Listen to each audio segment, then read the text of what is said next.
Please give it up for Bozeman's own Mr. I gotta do this goddamn name check. Hold on. Pronunciation check. Brian Kuntz. There it is.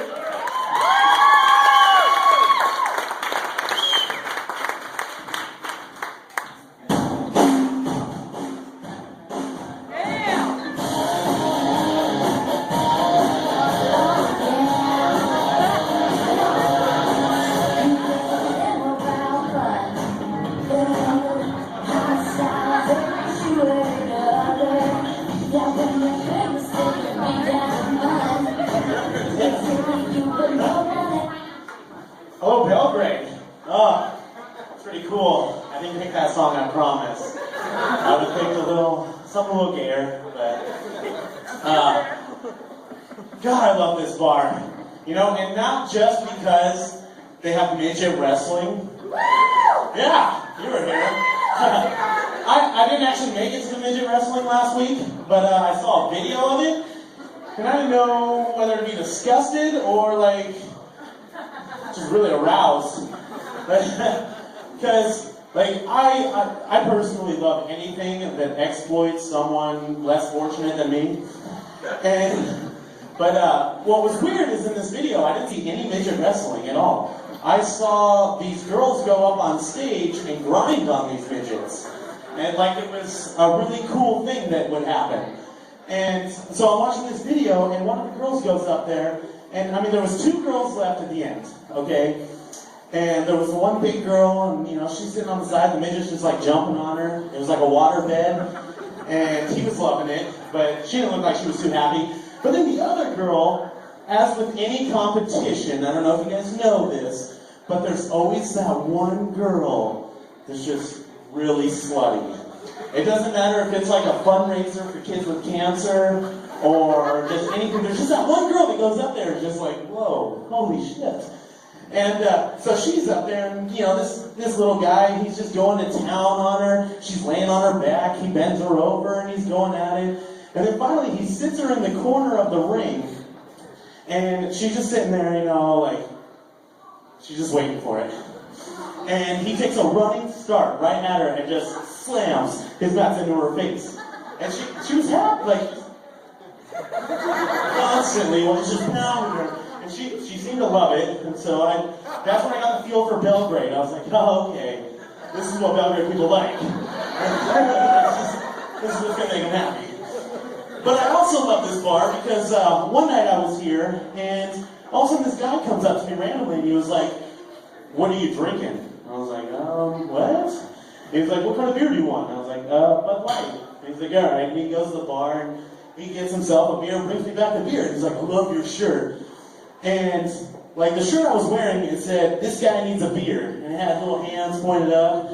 And it's nothing special. I got it from Walmart. Never got anything from it before. But this guy and all of his buddies at his table, every time they got a drink, they brought me a beer. And so I was like, wow, this is really fucking cool.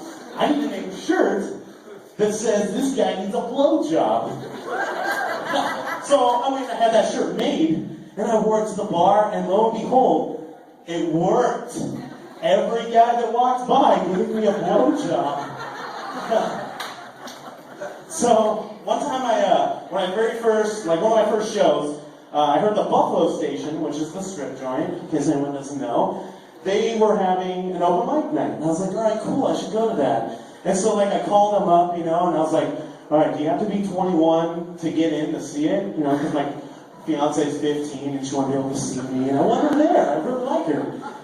And they were like, oh, yeah, that's fine. We're actually very family-oriented. What kind of a strip club is family-oriented? I've never heard that shit before. It's like the new Chuck E. Cheese. You go to the strip club, you bring your kids, you leave them over, you know, unsupervised, well, you go do what the fuck ever, you know, pedophiles are watching them from a distance. So just like Chuck E. Cheese. Love that. But, so, my childhood, let me tell you a little bit about it, alright? So my childhood was filled with fried chicken, pizza, and Burger King. My stomach was, at least. I was a fatty. I was over 200 pounds in 6th grade. Yeah. not to mention, I didn't have a sense of fashion whatsoever. My parents were poor, and they were not afraid to reflect that off of us kids. I had shit nasty sweatpants, god-awful shirts. I had pictures, people. Well, I had pictures, so someone left them next to the pizza, and I ate them. But, no, like, I got my clothes from Goodwill, which is really funny, because I remember all the kids in school would make fun of each other, like, haha, you can get your clothes from Walmart, you're such a loser. I was so poor, I'd never even heard of a Walmart. I'd been to a Kmart once, well, the parking lot, when my mom bought a bag. It was meth. And no, we're not from Butte, we have class. And yeah, my mom may have been addicted to drugs, but you would too if you had to deal with my dad's ex-wife. I remember the height of my fashion career was in 5th grade. All right, I remember going to Goodwill with my mom, and she gave me $5, and she was like, Brian, happy birthday. And I mean, it sounds kind of shitty, but like $5 at Goodwill is like $40 at Walmart. So I was like, oh, awesome, sweet. You know, so I run to the toys, all the syringe-filled, cum-covered toys, and I was like, I don't need any of this. And so, I had enough of that at home.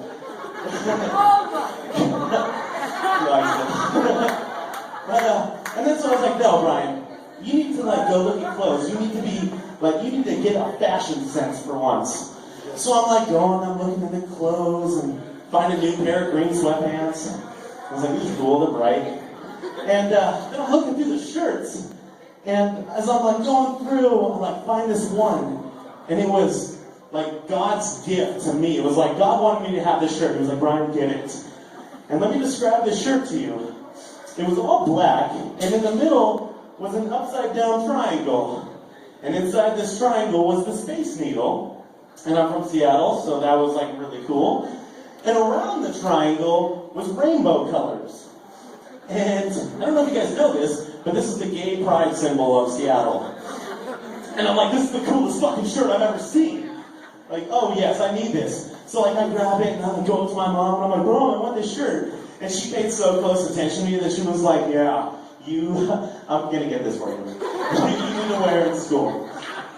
And so like I get this shirt and I'm wearing it in school for like a week. And for the first time ever, I was pretty cool. All my fellow peers, they're like laughing and pointing because they're so excited to see one of their fellow classmates in good attire.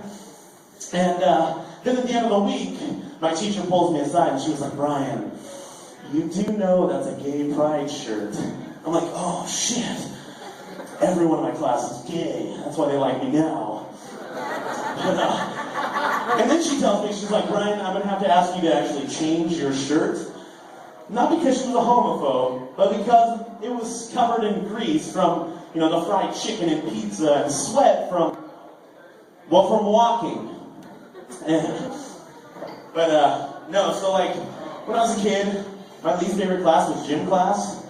And, you know, I just feel that gym teachers, they like get a bonus at the end of the year for every kid they get to kill themselves. And it is, but I was fat. They made fun of me more than any other kid. Like the teacher actually made fun of us. Like, oh, you can't do any more pull-ups? I'm like, Jesus Christ, man. Fuck, I weigh over 100 pounds. How am I supposed to pull myself up? Well, the other kids are like 70 and they're doing 20. No. But what made me start thinking about my childhood is one of my friends, she has like this memory box. And inside this box, it's got all these little knickknacks and all these things that remind her of her childhood. And like, just things that have happened throughout her life. And I got like really sad because I don't have anything like this. Nothing to remind me. Then I started thinking like, I got a whole underwear drawer full of skin marks and the story behind every single one of them. I can see it now. Like just showing someone like, oh, this is the first mile I ever ran. Pull it out, it's covered in shit. Because I don't know if you guys know this, but when fat people run, they shit themselves. And it's actually why we don't run. And on my first date, I could see pulling it out. And like, yeah, so you know, I was really nervous. There's a little bit of blood there, but that's nerves. And, but, you know, good times. But recently, this last year, I actually lost a whole bunch of weight. I lost over 100 pounds. And, thank you. Yeah! It sounds great, but really it was a nightmare.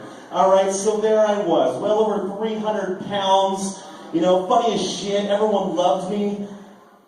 Yeah, I was a virgin, you know, but let me tell you, you get a lot of shit done when you're not chasing tail. I was financially stable, emotionally stable, and I had a level 72 blood elf mage. Nobody fucked with my shit. But, so like, I finally hit the point, like, you know, I had tried many diets, like, I tried Jenny Craig, meth, Weight Watchers, nothing worked. And so finally, I was like, alright, you know, I need to do something about this. And so like any other sane fat person out there, I researched eating disorders on the internet. And the first one I come to, because I'm pretty lazy and I don't want to like have to try very hard, was anorexia. Like, oh, don't eat food. Like, how hard can that be? So, you know, I'm trying this out, and I was doing pretty good. I was going strong, hadn't eaten in the longest, like, amount of time of my whole life. And, but I was fucking starving, alright?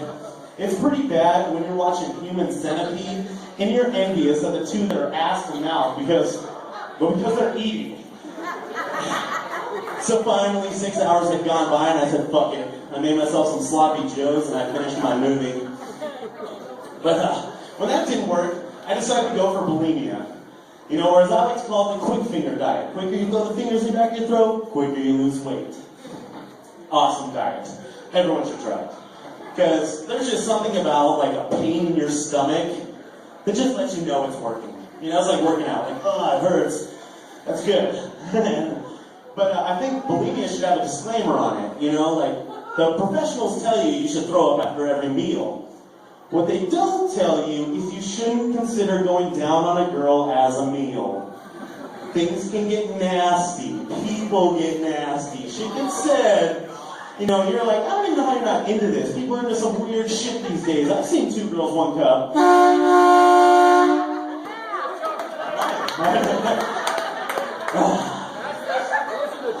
So that's time to go. That's a sign to drink. But, so my brother is straight, and that kind of sucks. It sucks for many reasons, though, okay? Reason 1, alright? Everybody else has a gay brother. It's just like every other fad that's ever gone on when I was growing up, everybody else got to enjoy it except for me. Alright? Everybody else got to enjoy the pet rock that I know. I can get my own rock out of the garden and make clothes for it out of paper. And like, nobody wants to play with a kid whose pet rock is made out of dog shit. And so all these kids, you know, they're getting like Super Nintendos, PlayStations. We were so poor I didn't even have a board game. So all these kids are playing video games. What was I doing? I was playing outside like some fucking weirdo. Sucked. I blame my parents for not having money to buy me things, just like I blame them for not having a tight shirt wearing, ABBA loving Fruit Loop. And reason number 2, okay? I want someone to go to the clubs with, to get down on the dance floor, attract all the bitches, and not steal any of them. Because I don't know if you guys know this, but gay guys can dance, and they can dance well, and chicks love that shit. Like, anytime you see a gay on the dance floor, like, they're surrounded by sluts. And I'm just envious of that. And like my little brother, what really sucks is he's good looking. And he's like way better looking than me. So going out in the public with him sucks because he gets approached by 10s. I get approached by 6 10s in the body of a 4. Pretty much meaning I get approached by the nasty, Twinkie-eating, Jenny Craig, quick Oprah-looking bitch. And it's not that I hate fat chicks, don't get me wrong. Like, I love fat chicks, you know, like, some of them have great personality, some of them. And, like, it's just, I have grown up under the American philosophy that if a Mexican is gonna settle for that, I can do better. But, there's actually one thing that kind of gets me, is like, everybody all the time, like, they diss on Justin Bieber, and they're like, oh, I hate that kid, you know? I love Justin Bieber, alright? I get laid to that kid's music all the time. There's just something about it that gets a 14-year-old girl to drop her pants so fast. But thank you, Belgrade. You guys have a good night. And enjoy the rest of the night.